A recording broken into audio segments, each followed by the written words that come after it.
বিসমিল্লাহির রহমানির রহিম। যে কোনো নিবন্ধন পরীক্ষায় সাধারণ জ্ঞান খুবই গুরুত্বপূর্ণ। সাধারণ জ্ঞান এর মধ্যে বাংলাদেশ বিষয়াবলী অন্যতম। এখান থেকেই স্কুল পর্যায় 2 ও প্রভাষক পরীক্ষায় কমন পাবেই ইনশাআল্লাহ। আলোচনা করা হচ্ছে পার্ট 1। ভিডিওটি দেখার আগে অবশ্যই ছোট্ট একটি রিকোয়েস্ট, যদি চ্যানেলে নতুন হয়ে থাকো তবে অবশ্যই চ্যানেলটি সাবস্ক্রাইব করো, লাইক, কমেন্ট এবং শেয়ার করতে ভুলো না। এবার শুরু করা যাক। বাংলাদেশ বিষয়াবলী।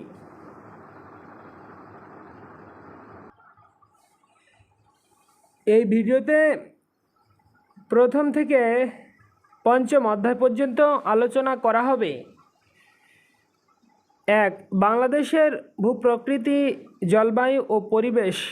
2. বাংলাদেশের ইতিহাস। 3. পাকিস্তান আমল ও ভাষা আন্দোলন। 4. মুক্তিযুদ্ধ। 5. সভ্যতা ও সংকট।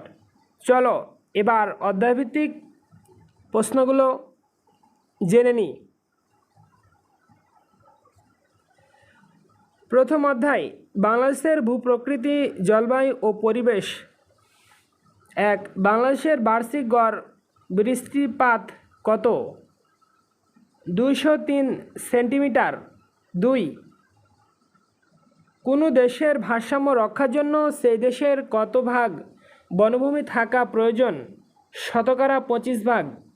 ব্যাখ্যা: কোনো দেশের ভারসাম্য রক্ষার জন্য সেই দেশের 25 ভাগ বনভূমি থাকা প্রয়োজন। বাংলাদেশের বনভূমি মোট স্থলভাগের 17.08%।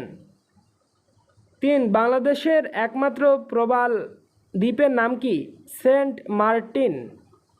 ব্যাখ্যা: বাংলাদেশের একমাত্র পাহাড়ি দ্বীপের নাম মহেশখালী। একমাত্র প্রবাল দ্বীপের নাম সেন্ট মার্টিন। দক্ষিণ তালপট্টি দ্বীপের মালিকানা লাভ করেছে ভারত। বাংলাদেশের বৃহত্তম দ্বীপ ভোলা। 4. প্রাচীন চন্দ্রদ্বীপের বর্তমান নাম কি? বরিশাল। ব্যাখ্যা: সুপ্রাচীন কালে বর্তমান বৃহত্তর বরিশাল অঞ্চল চন্দ্রদ্বীপ নামে পরিচিত ছিল। ইতিহাসবিদদের মতে প্রাকৃতিক কারণে এ অঞ্চলের চন্দ্রকলার মতো হ্রাস বৃদ্ধি ঘটত বলে অথবা চাঁদের আকৃতি ছিল বলে নাম হয় চন্দ্রদ্বীপ। স্থানীয় কিংবদন্তি অনুসারে চন্দ্রদ্বীপের কায়স্থ বসু বংশীয় জমিদারগণের দনুজ মর্দন দেব চন্দ্রশেখর চক্রবর্তীর কৃপায় রাজ্য লাভ করে এবং ব্রাহ্মণের নামে স্থানের নামকরণ করেন চন্দ্রদ্বীপ। ঐতিহাসিক মতে রাজা চন্দ্র বর্মার নামানুসারে নামকরণ করা হয় চন্দ্রদ্বীপ। 5. পরিবেশের উপর বিশেষ অবদানের স্বীকৃতিস্বরূপ ম্যাগসেসে পুরস্কার 2012 প্রাপ্ত হন সৈয়দা রেজওয়ানা হাসান। ব্যাখ্যা: অধ্যাপক আবদুল্লাহ আবু সাইদ হলেন বিশ্ব সাহিত্য কেন্দ্রের প্রতিষ্ঠাতা। ডাক্তার আইনুন নিশাতের বিশেষ পরিচিতি হলো তিনি একজন আন্তর্জাতিক পানি বিশেষজ্ঞ। সৈয়দা রেজওয়ানা হাসান বেলা। 6. বাংলাদেশের রাজনৈতিক সমুদ্র সীমা কত? 12 নটিক্যাল মাইল। ব্যাখ্যা: বাংলাদেশের রাজনৈতিক সমুদ্র সীমা 12 নটিক্যাল মাইল পর্যন্ত। 1 নটিক্যাল মাইল সমান 1.852 কিলোমিটার। বাংলাদেশের অর্থনৈতিক সমুদ্র সীমা হল 200 নটিক্যাল মাইল এবং মিয়ানমার ও ভারতের সাথে সমুদ্রসীমা নিষ্পত্তির ফলে বাংলাদেশের বর্তমান মোট সমুদ্র অঞ্চল হল 1,18,813 বর্গ কিলোমিটার। 7. সাগরকন্যা কোন জেলার ভৌগোলিক নাম? পটুয়াখালী। ব্যাখ্যা: ভোলা হলো দেশের একমাত্র দ্বীপ জেলা। পূর্ব নাম শাহবাজপুর। কক্সবাজারে পৃথিবীর দীর্ঘতম সমুদ্র সৈকত যা 120 কিলোমিটার অবস্থিত। পটুয়াখালীর ভৌগোলিক নাম হলো সাগরকন্যা। মূলত কুয়াকাটার কারণে এর নাম এরকম হয়েছে। কুয়াকাটা সমুদ্র সৈকতের দৈর্ঘ্য 18 কিলোমিটার। আর বাংলাদেশের সাথে মিয়ানমারের সীমানায় নদীর নাম কি? নাফ নদী। ব্যাখ্যা: নাফ নদীর তীরে অবস্থিত টেকনাফ, যা কক্সবাজার জেলার একটি উপজেলা। বাংলাদেশের সর্বদক্ষিণ পূর্ব সীমান্তে এ উপজেলাটির অবস্থান। মিয়ানমার থেকে বাংলাদেশকে কক্সবাজার পৃথক করেছে এ নদীর দৈর্ঘ্য 56 কিলোমিটার। 9. তামাবিল কোথায় অবস্থিত? সিলেট। 10. বাংলাদেশের সর্ব উত্তরের উপজেলা কোনটি? তেঁতুলিয়া। ব্যাখ্যা: বাংলাদেশের 64টি জেলার মধ্যে সর্ব উত্তরের জেলা পঞ্চগড় ও উপজেলা তেঁতুলিয়া, সর্ব দক্ষিণের জেলা কক্সবাজার ও উপজেলা টেকনাফ, সর্ব পূর্বের জেলা বান্দরবান ও উপজেলা থানচি এবং সর্ব পশ্চিমের জেলা চাঁপাই নবাবগঞ্জ ও উপজেলা শিবগঞ্জ।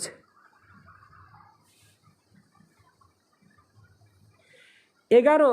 কোন বাংলাদেশি দুইবার এভারেস্ট শৃঙ্গে বাংলাদেশের পতাকা উত্তোলন করেন? এম.এ. মুহিত। ব্যাখ্যা: এম.এ. মুহিত দুইবার এভারেস্ট শৃঙ্গে বাংলাদেশের পতাকা উত্তোলন করেন। মুসা ইব্রাহিম, লালমনিরহাট। 23 মে 2010 প্রথম বাংলাদেশি এভারেস্ট বিজয়ী নিশাত মজুমদার।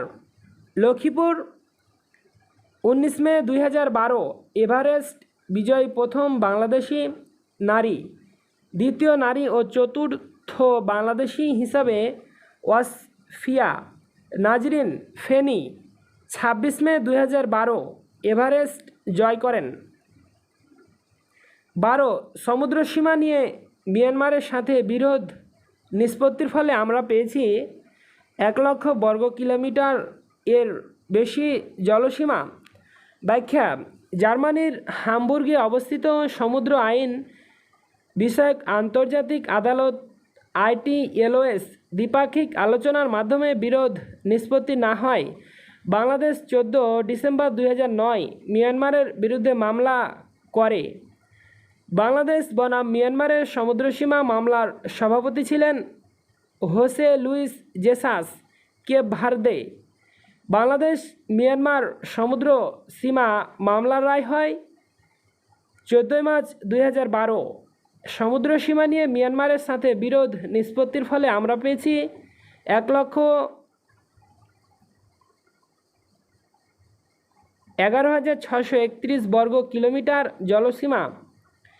13. বাংলাদেশের বৃহত্তম দ্বীপ কোনটি? ভোলা। ব্যাখ্যা: বাংলাদেশের বৃহত্তম দ্বীপ ভোলা।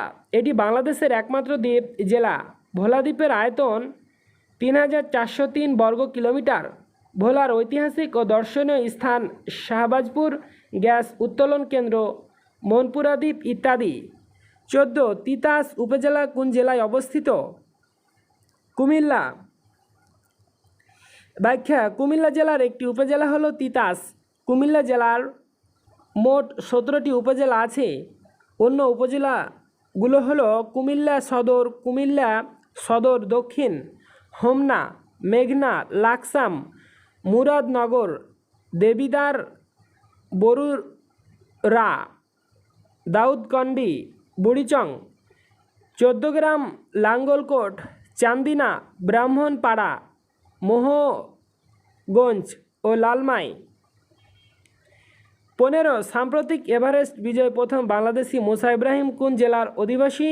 লালমনিরহাট। তবে বর্তমানে পরীক্ষাতে যেটা আসবে সে অনুসারে দিতে হবে।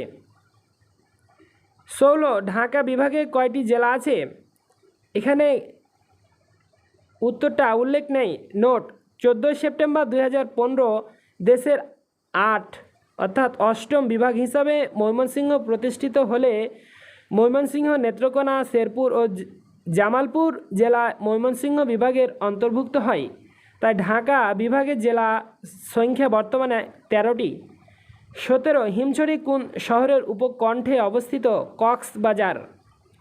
18 বাংলাদেশের সবচেয়ে উত্তরের অবস্থিত স্থান কোনটি? বাংলা বান্ধা।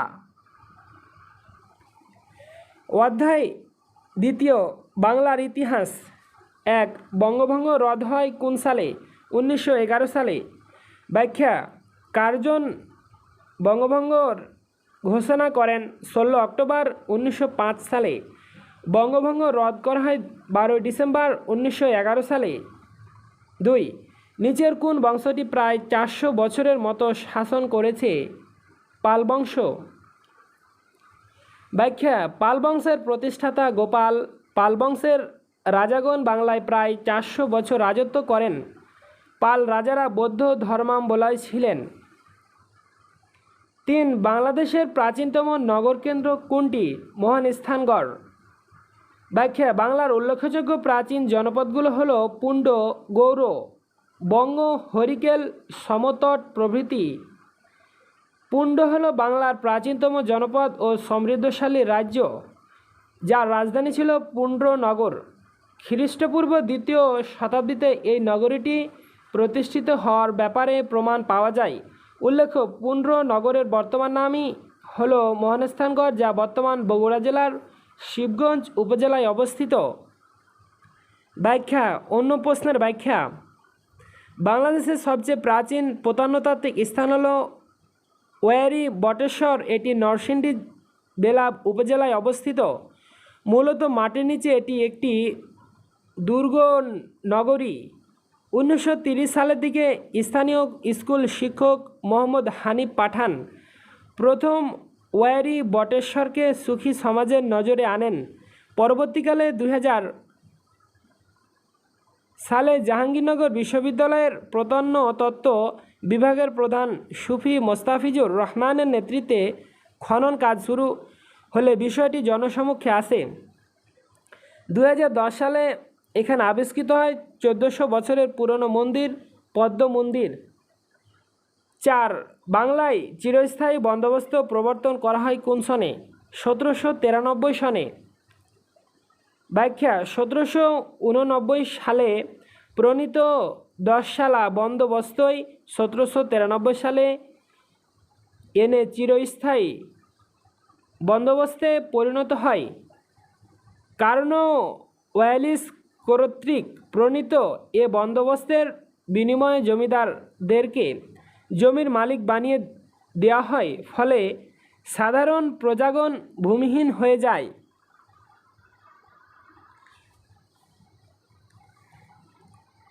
5 সতীদাহ প্রথা কত সালে বিলুপ্ত হয়? 1829 সালে। ব্যাখ্যা সতীদাহ প্রথা ছিল তৎকালীন হিন্দু সমাজে একটি ভয়াবহ কুসংস্কার, যার ফলে বিধবাদের বেঁচে থাকার অধিকার ছিল না। স্বামীর মৃত্যুর সাথে সাথে স্ত্রীদেরও মৃত্যুবরণ করতে হতো।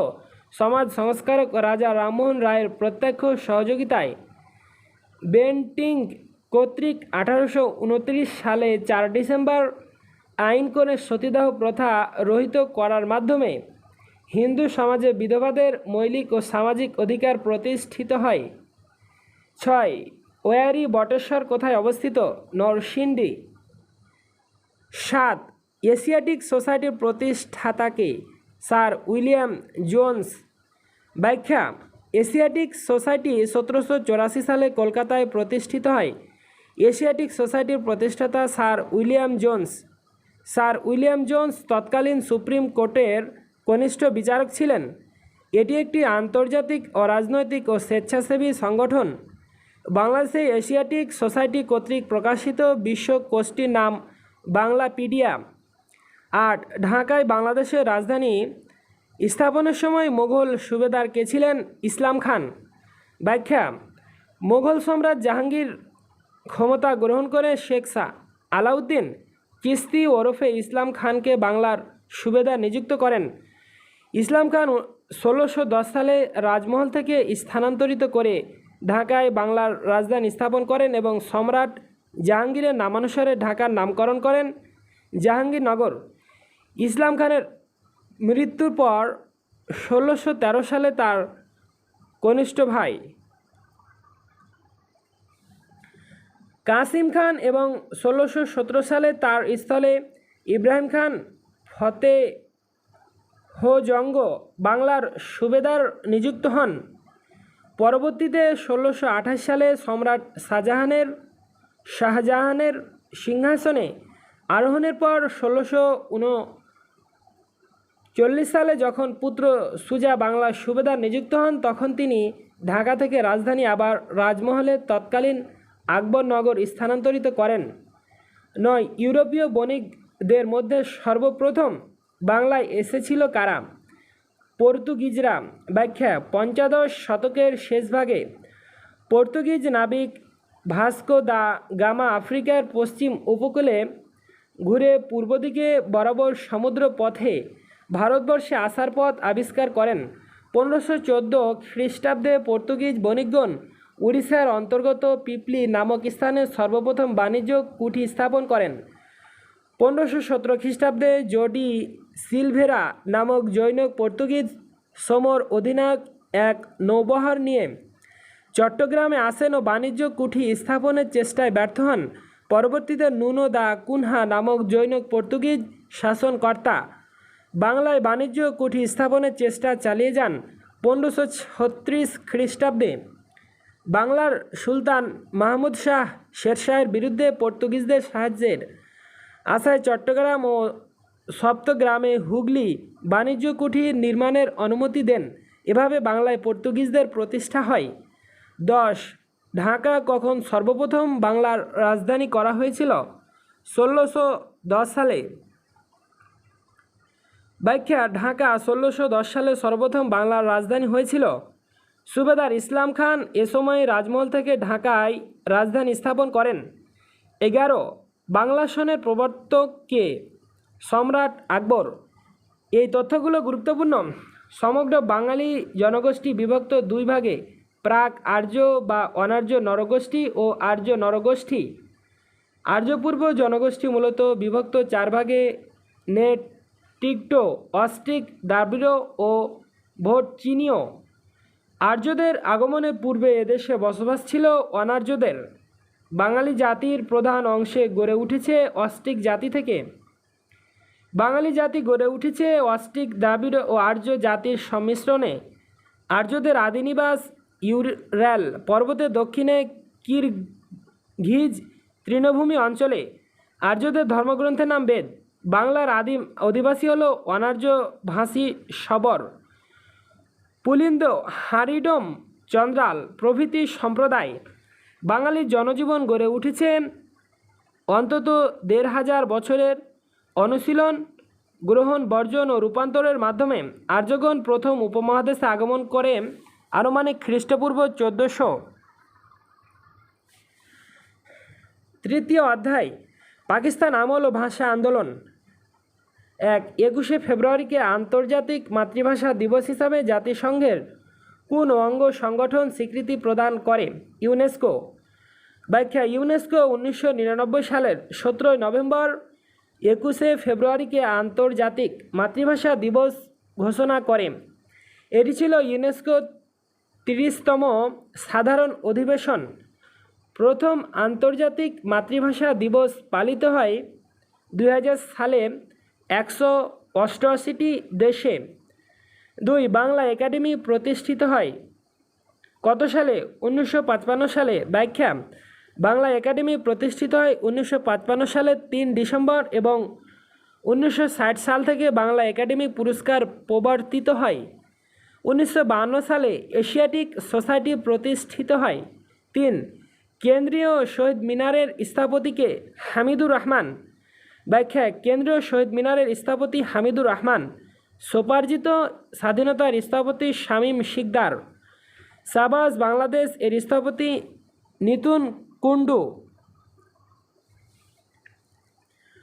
4. পূর্ব পাকিস্তান জাতীয় পরিষদে আসন সংখ্যা ছিল 169টি।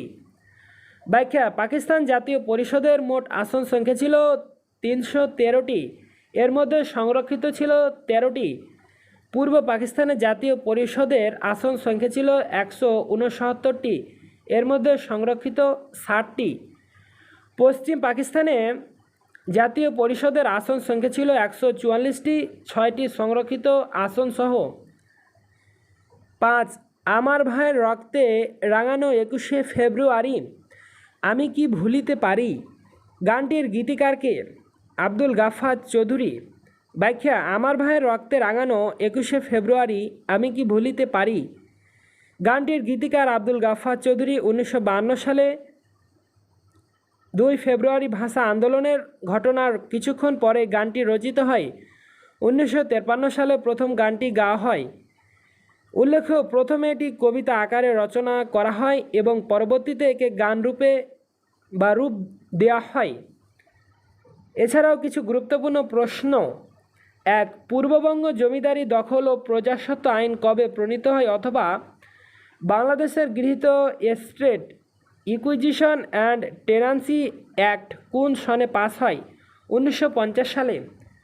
2 আওয়ামী মুসলিম লীগের প্রতিষ্ঠাকালীন সময়ে শেখ মুজিবুর রহমান নিচের কোন ছিলেন যুগ্ম সম্পাদক? 3 পূর্ববঙ্গের নাম কখন পূর্ব পাকিস্তানে করা হয়? 1956 সালে। 4 1947 সালে পূর্ব বাংলার মুখ্যমন্ত্রী ছিলেন খাজা নাজিমুদ্দিন। 5 পাকিস্তান আমলে পূর্ব বাংলার প্রথম গভর্নর ছিলেন খাজা নাজিমুদ্দিন। চতুর্থ অধ্যায় মুক্তিযুদ্ধ সম্পর্কে। 1 বঙ্গবন্ধু শেখ মুজিবুর রহমান স্বদেশ প্রত্যাবর্তন করেন 10 জানুয়ারি 1972। ব্যাখ্যা: বঙ্গবন্ধু শেখ মুজিবুর রহমানকে 1972 সালের 8 জানুয়ারি মুক্তি দেয় এবং ঢাকার উদ্দেশ্যে লন্ডনে পাঠানো হয়। বঙ্গবন্ধু 1972 সালে 10 জানুয়ারি দিল্লি হয়ে ঢাকায় প্রত্যাবর্তন করেন। 2 স্বাধীন বাংলাদেশের প্রথম সরকার গঠিত হয় কবে? 10 এপ্রিল 1971 সালে। ব্যাখ্যা: 1977 সালে 7 ডিসেম্বর অনুষ্ঠিত জাতীয় পরিষদের নির্বাচনে বিজয়ী সদস্যগণ 10 এপ্রিল 1971 ভারতের আগরতলায় একত্রিত হয়ে এটি সরকার গঠন করার বিষয়ে সর্বসম্মত সিদ্ধান্তে উপনীত হন। এ সরকারই স্বাধীন সার্বভৌম গণপ্রজাতন্ত্রী বাংলাদেশের প্রথম সরকার বা স্বাধীন বাংলাদেশের অস্থায়ী সরকার। 17 এপ্রিল 1971 তৎকালীন কুষ্টিয়া জেলার মেহেরপুর মহকুমার বর্তমান মেহেরপুর জেলার ভবেরপাড়া গ্রামের বৈদ্যনাথ তলায় বর্তমান মুজিবনগর গণপ্রজাতন্ত্রী বাংলাদেশ সরকার আনুষ্ঠানিকভাবে শপথ গ্রহণ করেন। সরকারই স্বাধীন সার্বভৌম গণপ্রজাতন্ত্রী বাংলাদেশের প্রথম সরকার বা স্বাধীন বাংলাদেশের অস্থায়ী সরকার। স্বাধীনতার সনদ বলে এ সরকারের কার্যকারিতা সাংবিধানিকভাবে স্বীকৃত হয়। 17 এপ্রিল 1971 তৎকালীন কুষ্টিয়া জেলার মেহেরপুর মহকুমার বর্তমান মেহেরপুর জেলা ভবেরপাড়া গ্রামের বৈদ্যনাথ তলায় বর্তমান মুজিবনগর গণপ্রজাতন্ত্রী বাংলাদেশ সরকার আনুষ্ঠানিকভাবে শপথ গ্রহণ করেন। 3 মুজিবনগর কোন জেলায় অবস্থিত? মেহেরপুর। ব্যাখ্যা: মুজিবনগর বর্তমান মেহেরপুর জেলার একটি উপজেলা। বাংলাদেশের স্বাধীনতার স্মৃতি বিজড়িত এই স্থানে 1971 সালের 10 এপ্রিল সর্বপ্রথম গণপ্রজাতন্ত্রী বাংলাদেশ সরকার গঠিত হয়। এজন্য তৎকালীন সরকারকে মুজিবনগর সরকার নামেও অভিহিত করা হয়। মুজিবনগরের পূর্ব নাম ছিল বৈদ্যনাথ তলা। 4 বাংলাদেশের জাতীয় পতাকার দৈর্ঘ্য প্রস্থের অনুপাত কত? 10:6। ব্যাখ্যা: বাংলাদেশের জাতীয় পতাকার দৈর্ঘ্য ও প্রস্থের অনুপাত 10:6 অথবা 5:3। বাংলাদেশের পতাকার নকশা প্রথম তৈরি করেন শিবনারায়ণ দাস 6 জুন 1977। প্রথম উত্তোলন হয় 2 মার্চ 1971। সংবিধানের 4(2) অনুচ্ছেদ অনুযায়ী বাংলাদেশের জাতীয় পতাকার রং হলো সবুজ। ক্ষেতের উপর স্থাপিত রক্তবর্ণের একটি ভরাট বৃত্ত। 5 সাবাস বাংলাদেশ ভাস্কর্যটি কোথায় অবস্থিত? রাজশাহী বিশ্ববিদ্যালয়ে। এর স্থপতি নিতুন কুণ্ডু। 6 বাংলাদেশের প্রথম অস্থায়ী সরকার গঠিত হয়েছিল কবে? 1971 সালের 10 এপ্রিল। ব্যাখ্যা: 1971 সালের 7 ডিসেম্বর অনুষ্ঠিত জাতীয় পরিষদের নির্বাচনে বিজয়ী সদস্যগণ 10 এপ্রিল 1971 ভারতের আগরতলায় একত্রিত হয়ে একটি সরকার গঠন করার বিষয়ে সর্বসম্মত সিদ্ধান্তে উপনীত হন। 7. 1971 সালে মুক্তিযুদ্ধের সময় বাংলাদেশ কয়টি সেক্টরে বিভক্ত ছিল? 11টি। 8. মুক্তিযুদ্ধ চলাকালীন সময়ে বাংলাদেশকে কয়টি সেক্টরে ভাগ করা হয়েছিল? 11টি। ব্যাখ্যা: জেনারেল এম.এ.জি. ওসমানী আনুষ্ঠানিকভাবে সশস্ত্র বাহিনী এবং মুক্তি বাহিনীর প্রধান সেনাপতির দায়িত্ব গ্রহণ করে মুক্তিযুদ্ধ পরিচালনা সামরিক কৌশল হিসাবে তৎকালীন পূর্ব পাকিস্তানের সমগ্র ভৌগোলিক এলাকাকে 11টি সেক্টরে ভাগ করেন। প্রতি সেক্টরে একজন সেক্টর কমান্ডার নিয়োগ করা হয়। যুদ্ধ পরিচালনায় সুবিধার জন্য প্রতিটি সেক্টরকে কয়েকটি সাব সেক্টরে বিভক্ত করা হয় এবং প্রতিটি সাব সেক্টরে একজন করে কমান্ডার নিয়োজিত হন। 9. বাংলাদেশের অস্থায়ী সরকারের শপথ বাক্য কে পাঠ করান? অধ্যাপক ইউসুফ আলী। ব্যাখ্যা: মুজিবনগর 10 এপ্রিল 1971 স্বাধীনতা পত্র ঘোষণা ও জারি করা হয় এবং অস্থায়ী সরকার গঠিত হয়। এখানে 17 এপ্রিল 1971 গণপ্রজাতন্ত্রী বাংলাদেশের অস্থায়ী সরকারের শপথ গ্রহণ করে। ঘোষণাপত্রে স্বাক্ষর করেন বাংলাদেশ গণপরিষদের ক্ষমতাবলে ও তদ্বিধানে যথাযথভাবে ক্ষমতাপ্রাপ্ত প্রতিনিধি অধ্যাপক এম ওসমান আলী। 17 এপ্রিল 1971 সালে আনুষ্ঠানিকভাবে তিনি ঘোষণাপত্রটি পাঠ করেন। 10. বাংলাদেশের মুক্তিযুদ্ধে নৌ কমান্ডোর সেক্টর 10। ব্যাখ্যা: বাংলাদেশের মুক্তিযুদ্ধে 10 নং সেক্টর নৌ কমান্ডো সেক্টর। পাকিস্তান নৌবাহিনীর 8 জন বাঙালি কর্মকর্তা এই সেক্টরে দায়িত্ব পালন করেন। মুক্তিযুদ্ধের ব্যতিক্রমধর্মী সেক্টর 10 নং সেক্টর নৌ সেক্টর।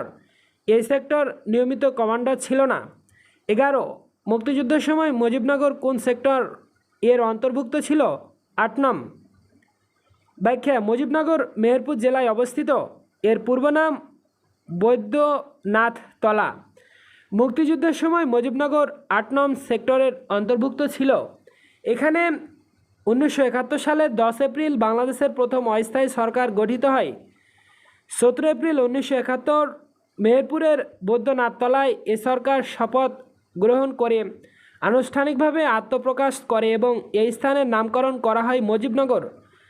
12. মুক্তিযুদ্ধের সময় বাংলাদেশকে কয়টি সেক্টরে বিভক্ত করা হয়েছিল? 11টি সেক্টরে।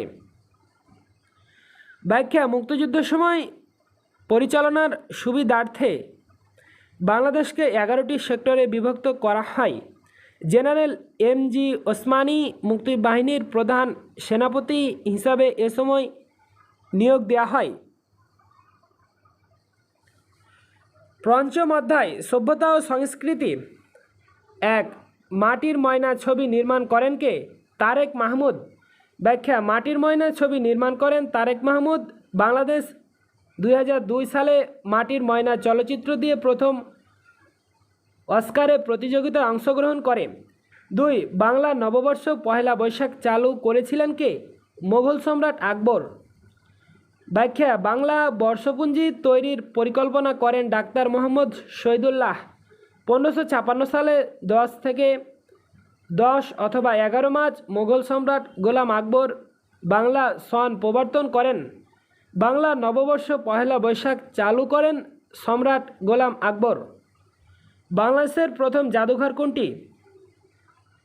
বরেন্দ্র গবেষণা জাদুঘর। ব্যাখ্যা: ভাটিয়ালি, ময়মনসিংহ ও সিলেট অঞ্চলের গান। চটকা ও ভাওয়াইয়া রংপুর অঞ্চলের গান। গম্ভীরা চাঁপাইনবাবগঞ্জ অঞ্চলের গান। এটা হলো অন্য প্রশ্নের ব্যাখ্যা। 4. এশিয়ার নোবেল খ্যাত ম্যাগসাসায়ের 2012 সালে বাংলাদেশ থেকে পুরস্কৃত হন সৈয়দা রিজওয়ানা হাসান। তবে বর্তমানে যেটা পড়বে সেটা মুখস্থি করতে হবে। 5. সাবাস বাংলাদেশ ভাস্কর্যটির শিল্পীকে? নিতুন কুণ্ড। ব্যাখ্যা রাজশাহী বিশ্ববিদ্যালয় 1992 সালে স্থাপিত হয় শাহবাজ বাংলাদেশ ভাস্কর্যটি এর স্থপতি হলেন নিতুন কুণ্ড। ব্যাখ্যা এটা আগের প্রশ্নের অর্থাৎ 3 নম্বর প্রশ্নের ব্যাখ্যা। বরেন্দ্র গবেষণা জাদুঘর রাজশাহী বিশ্ববিদ্যালয়ের অধীনে পরিচালিত দেশের দ্বিতীয় বৃহত্তম তথা উত্তরবঙ্গের সর্ববৃহৎ জাদুঘর। এটি বাংলাদেশের প্রথম জাদুঘর। 1910 সালে এটি স্থাপিত হয়। 1916 সালে এর উদ্বোধন করা হয়। এ জাদুঘর বাংলাদেশের গৌরবময় অতীত ইতিহাসের নিদর্শন সমূহ সংরক্ষণ ও গবেষণাগার ব্যাপারে এটি একটি বিশেষ ভূমিকা পালন করে আসছে। এই জাদুঘরে রয়েছে সিন্ধু সভ্যতা, মহানিস্তান, নালদা ও পাহাড়পুরের বহু নিদর্শন, বাংলাদেশের প্রাক ইসলামী যুগের শিলালিপি, সমুদ্র তাম্রলিপি, দলিল, ফরমান ও ভাস্কর্য। এছাড়াও রয়েছে দুষ্প্রাপ্য পুষ্পক ও পত্রিকা ও সমৃদ্ধ একটি গ্রন্থাগার। 6. ষাট গম্বুজ মসজিদ বাংলাদেশের কোন জেলায় অবস্থিত? বাগেরহাট। ব্যাখ্যা প্রাক মোগল আমলে বিশিষ্ট সাধক খান জাহান আলী রহমাতুল্লাহ ষাট গম্বুজ মসজিদটি নির্মাণ করেছিলেন। এটি বাংলাদেশের বাগেরহাট জেলায় অবস্থিত। ষাট গম্বুজ বলা হলেও এটি মূলত 81 গম্বুজ বিশিষ্ট। অন্যদিকে পীর খানজাহান আলী রহমাতুল্লাহ আলাই জামে মসজিদ যশোরের অভয়নগরে অবস্থিত। রাজশাহীতে আছে বাঘা মসজিদ। 7. গম্ভীরা বাংলাদেশের কোন অঞ্চলের গান? চাঁপাইনবাবগঞ্জ। 8. মুক্তির গান চলচ্চিত্রটি কে পরিচালনা করেছেন? তারেক মাহমুদ। ব্যাখ্যা মুক্তির গান ও মুক্তির কথা চলচ্চিত্র দুটি পরিচালনা করেছেন তারেক মাহমুদ ও ক্যাথরিন মাহমুদ। লিবারেশন ফাইটার্স ও গ্রক সাগর রক্তের বিনিময়ে, এখানে এক সাগর রক্তের বিনিময়ে মুক্তিযুদ্ধভিত্তিক প্রমাণচিত্র বা প্রামাণ্যচিত্র পরিচালনা করেন আলমগীর কবির।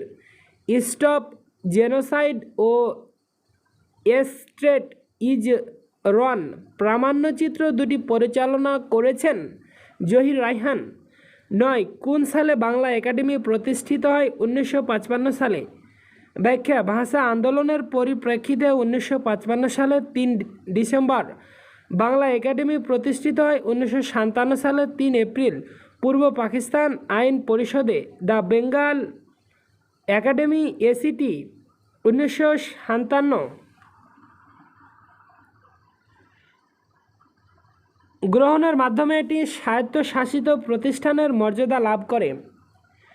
বাংলাদেশ একাডেমির প্রথম পরিচালক ডাক্তার মোহাম্মদ এনামুল হক এবং প্রথম মহাপরিচালক ডাক্তার মাজহারুল ইসলাম।